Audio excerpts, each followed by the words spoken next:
At so ayan, hi guys, welcome back sa channel natin. At ayan, habang wala pa si One Piece natin ay eto muna tayo, spoiler ni Jujutsu Kaisen chapter 266. So ito, brief spoiler lang muna to guys. Pero bago nga tayo magsimula ay kung bago ka pa lang sa channel natin ay huwag mo kalimutan mag-subscribe at pakipindot na rin yung notification bell para ma-update ka every time na meron tayong bagong upload. So yun lang naman po at ulit ay huwag na nga natin patagalin pa, simulan na natin yan.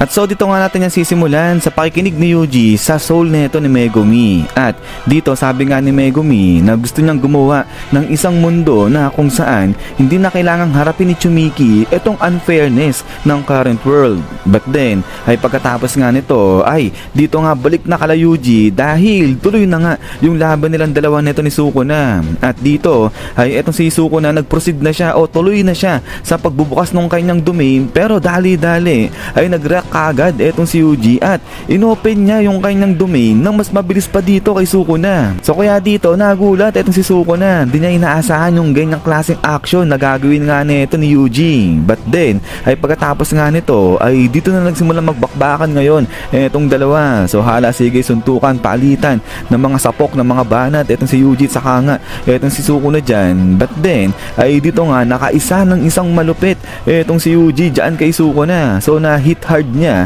etong si Sukuna at biglang napangiti ngayon etong si Yuji. So kasi dito parang naalala niya si Megumi na kumbaga parang si Megumi yung nakikipaglaban dyan kay Yuji. At so ayan, habang tuloy sa laban etong si Sukuna at saka si Yuji ay biglang balik dito yan nung sa kinakausap na ni Yuji etong si Megumi, pero nung bata pa etong si Megumi. So dito naiyak etong si Yuji habang kinakausap niya etong si Megumi. So syempre etong si Megumi, yung batang Megumi, hindi niya kilala etong si Yuji. But then ay sa dulo nga ng chapter nito ni 266 ay makikita natin na meron na namang isang daliri dyan na nakasabit doon na sa isang misteryosong lugar.